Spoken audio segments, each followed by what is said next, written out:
As Vice President of the National Community Reinvestment Coalition, I thank you for convening these hearings and urge you to embark on a regulatory rulemaking to strengthen the Community Reinvestment Act. CRA is critical. NCRC's 600 community organizations members use CRA daily in neighborhood development. Reforms to CRA will promote economic recovery and create jobs by increasing responsible lending, particularly for small businesses. While we applaud your intentions to improve CRA, Congress also needs to apply CRA broadly throughout the financial industry in order to maximize safe and sound lending and investment in communities. Federal Reserve research reveals that CRA has resulted in safe and sound lending. Therefore, CRA would have reduced the severity of the foreclosure crisis had it covered a broader range of institutions. In addition, CRA small business and community development lending exceeded $1 trillion for America's neighborhoods from 1996 through 2008.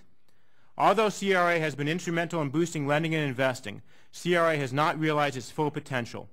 The following are suggested reforms. Because of the current definition of CRA assessment areas as geographical areas containing bank branches, the share of all home purchase loans made by banks operating in their assessment areas has dropped to about 25%.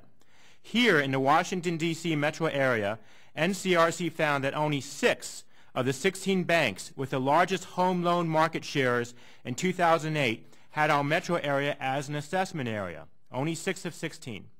Some will say it is difficult for banks to comply with CRA where they do not have branches, but there are many methods to serve modest income markets, such as marketing in local media, partnering with community groups, and placing loan offices in modest income neighborhoods. Assessment areas must cover the great majority of bank loans. This is tremendously important. Banks are more likely to meet community needs in geographical areas where they are examined. Affiliates must be included on CRA exams. In the next hearing site of Atlanta, NCRC found that only 1 of 6 mortgage company affiliates of banks where the top lenders in the area were included on CRA exams, only 1 of 6. Banks attempted to include affiliates on CRA exams if the affiliates perform well, but will opt against inclusion if the affiliates are engaged in problematic lending. Such gaming thwarts CRA's purpose to ensure that the institution is meeting credit needs in a responsible manner. CRA exams must explicitly examine lending and services to minority borrowers and communities.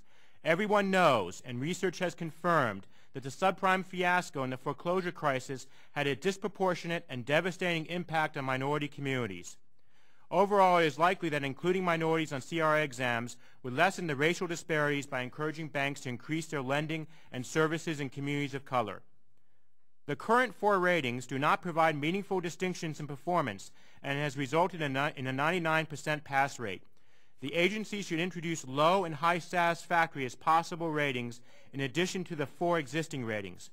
Also, the agency should develop better weighting systems so that routine investments like purchasing loans on a secondary market do not receive as much weight as more difficult investments such as equity investments in small businesses. Some commentators will favor incentives. We would be supportive of exploring programmatic methods to increase tax credits under the low-income housing tax credits or new markets tax credit for institutions receiving outstanding ratings. But we are opposed to exemptions from CRA review on merger applications or decreasing the frequency of CRA exams for institutions with outstanding ratings.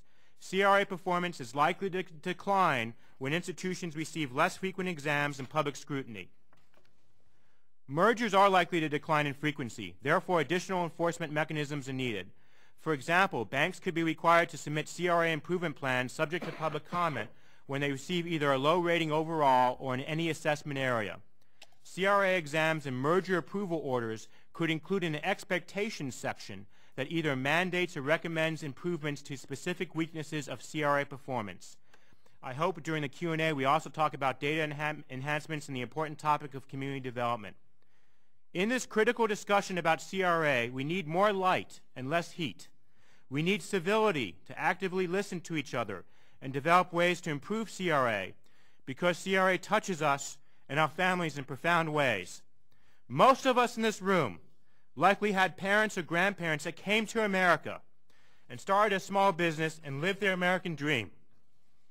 CRA is about building neighborhoods and economic opportunity by harnessing the resources of the financial industry to meet community needs. CRA and therefore neighborhoods have been neglected for too long. It is time to change that now. Thank you very much.